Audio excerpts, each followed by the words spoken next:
Sir ये बताएं कि जो आइंदा इलेक्शन होगा, पहले ये बताएं कि इलेक्शन होता हुआ आपको नज़र आ रहा है? 14 मई को जो इस मुल्क की अजीम अदलिया जनाब चीफ जस्टिस साहब ने जो फ़ैसला किया उस फ़ैसले पर इंशाल्लाह ताला वो कायम है।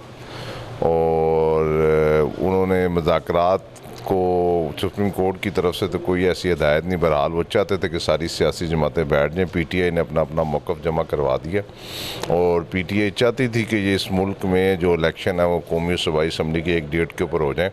और इमरान खान साहब का ये ज़हन था कि जी 14 मई से पहले ये असम्बलियाँ डिज़ाल्व करें और बेशक ये जुलाई या अगस्त में इलेक्शन करवा दें। लेकिन 14 मई से पहले कि ये असम्बलियाँ डिज़ाल्व नहीं करते तो फिर इनकी नीयत पर शक था।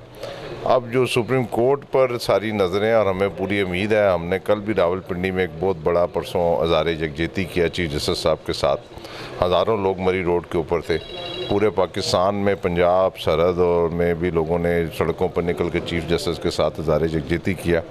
हमें पूरी उम्मीद है कि इस मुल्क की अजीम अदलिया जो आइन है उसके साथ उस पर फैसला करेगी और 90 रोज़ के अंदर जो इलेक्शन होंगे 10-15 दिन का कोई ऐसा मसला नहीं। और अदलिया ने जितना मेरे ख्याल से टाइम देना था इनको दे लिया। और 14 मई से पहले अगर ये कोई ऐसी या पैसे अकाउंट में नहीं भेजते इलेक्शन कमीशन को तो एक ऐसा तारीखी फ़ैसला आएगा जिसके लिए इनको भी समझ आए 14 जमातों को कि इनके साथ होने क्या जा रहा है। और चीफ जस्टिस साहब की जो नरमी है वो इस वजह से नरमी है, वो चाहते हैं कि इस मसले का कोई हल निकल आए। अगर ये सीधे रास्ते पर नहीं आएंगे तो कानून अपना रास्ता अख्तियार करेगा। अच्छा सर, चीफ जस्टिस साहब ने यह भी कहा था कि आप मिलकर पीपल्स पार्टी के लोग थे, कोई नून लीग के भी थे, PTI के भी थे, वो तो क्या समझते हैं वो तो अब ख़त्म हो गई है, उसमें तो कोई कामयाबी नहीं नज़र आती या कोई हुई हो। लेकिन ये इलेक्शन चीफ जस्टिस साहब ने जो एक बनाई थी मजाक, उन्होंने नहीं बनाई, खुद ही 14 जमातों ने और प्लस क्या नाम है PTI के जो मुज़ाकरात आपस में, उसका जवाब सुप्रीम कोर्ट में उन्होंने जमा करवा दिया शाह महमूद कुरैशी साहब ने। और उसमें हमने उन्हें कहा कि ये बेशक वक्त इलेक्शन कराने के लिए हम तैयार नहीं, लेकिन ये कोई डेट देने के लिए तैयार नहीं है। और जो लास्ट अंदर ये कुछ कहते हैं, बाहर ये कुछ कहते हैं, बाहर आके ये मोला जट बन जाते हैं, अंदर जाके ये लेट जाते हैं, अंदर जाके ये अदलिया की अज़मत की बात करते हैं, अदलिया की बुलंदी की बात करते हैं। और लास्ट भी जो बहस हुई है उसमें आपने देखा होगा कि इन्होंने ख़ुद मुज़ाकरात के लिए मज़ीद टाइम मांगा कि हमें मुज़ाकरात के, और अभी तक ये मुज़ाकरात के टेबल पर नहीं आए। और मुझे लग रहा है कि आज या कल में कोई ना कोई सुप्रीम कोर्ट, कल या परसों तो कोई ना कोई ऐसा फ़ैसला ज़रूर देगी और आइन के साथ खड़े होंगे। कल भी जो चीफ जस्टिस साहब की तकरीर है वो बहुत बड़ी ज़बरदस्त तकरीर थी जो उन्होंने की है कि हम आइन के साथ खड़े हैं, आइन के साथ किसी किस्म की, यहाँ तक उन्होंने कहा कि 6 लोगों की शहादतें हुई हैं और अदलिया भी इन शहादतों के लिए तैयार बैठी। इससे आप अंदाज़ा लगा सकते हैं कि कोई खिलाफ कानून, खिलाफ आइन फ़ैसला नहीं, आइन के अंदर रह कर वो फ़ैसला देंगे जो इनको मानना पड़ेगा। 10-15 दिन, महीना इलेक्शन लेट हो सकते हैं लेकिन इलेक्शन कराए बगैर ये नहीं भाग सकते। इलेक्शन इनको कराना पड़ेगा। इज़्ज़त इनकी इसी में है कि ये या पंजाब के इलेक्शन करवा दें या पूरे पाकिस्तान के इलेक्शन करवा दें। अच्छा सर, ये आप ये समझते हैं कि अगर 2 माह या 2.5 माह इलेक्शन लेट हो जाता है, जैसे हुकूमत कहती है कि हम चाहते हैं ये मरकज़ में भी और सूबाई भी इलेक्शन इकट्ठे हों, क्या PTI ये मान जाएगी? PTI तो मुज़ाकरात के टेबल पे आई इसी वजह से, वो चाहती है कि इलेक्शन हो।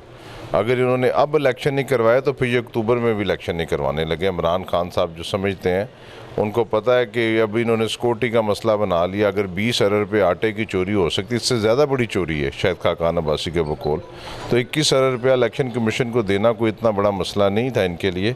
इनकी नीयतों पर शक है। और ये जो है 10 मई से इमरान खान साहब पूरे पाकिस्तान में, पंजाब के अंदर जलसे करने जा रहे हैं और वो रोडों के ऊपर होंगे, हम रोडों के ऊपर होंगे उनके पीछे।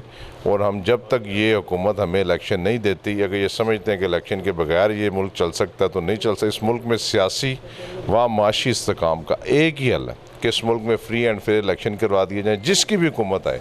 हम ये नहीं कह रहे कि हमारी हुकूमत आ जाएगी, जिसकी भी हुकूमत आएगी, हमारे हमसाया ममालिक को इस चीज़ का अंदाज़ा होगा, वो अपनी इन्वेस्टमेंट करेंगे। अगर IMF इस चीज़ को डिले कर रहा है तो इस वजह से डिले कर रहा है, उसको पता है कि इस मुल्क में कोई पायदार हुकूमत नहीं है और IMF की जो शराइत हैं वो बड़ी सख्त हैं। बजट में गरीब लोगों की आगे चीखें निकल गई और चीखें निकल जानी हैं। लेकिन तमाम जो इन्वेस्टर हैं जिन्होंने इन्वेस्टमेंट करनी है इस मुल्क में, वो चाहते हैं इस मुल्क में एक ऐसी सियासी हुकूमत आ जाए जो 5 साल के लिए हो, जो मुल्क को अपने पाँव पर खड़ा करे तो वो मुझे पूरा यकीन है कि वो इमरान खान साहब की सूरत में होगी। इमरान खान साहब 3 तिहाई से अक्सरियत से कामयाब होंगे, इस मुल्क के वज़ीर आज़म बनेंगे और इस मुल्क को माशी और सियासी इस्तेकाम देंगे। अच्छा सर, आखिरी सवाल है मेरा कि क्या ये जैसे आप शेख रशीद साहब की अवामी पार्टी है, आप इस दफ़ा सीट एडजस्टमेंट करके आप उस से इलेक्शन अपने हल्के में लड़ेंगे या अवामी पार्टी से? लेकिन जी शेख रशीद अहमद साहब की अपनी पार्टी है, उनका तहरीक इंसाफ के साथ इत्तेहाद है, वो अपने इंतखाबी निशान कलंदवाद पर लड़ेंगे। मैं बैठ के इंतखाबी निशान पर लड़ूंगा और 2018 में भी मैं बैठ के इंतखाबी निशान पर लड़ा। जो ज़िमनी इलेक्शन था जो अब नहीं हो सका, जो अप्रैल की किसी डेट को होना था, उसमें पाकिस्तान तहरीक इंसाफ की टिकट मैंने जमा करवाई है। जब भी इंशाल्लाह ताला इलेक्शन होंगे, हल्का अब तो 54 और 56 बन गया और 54 में मैं बैठ के इंतखाबी निशान पर रहूँगा, 56 पर शेख रशीद साहब कलंदवाद के निशान पर होंगे। Thank you.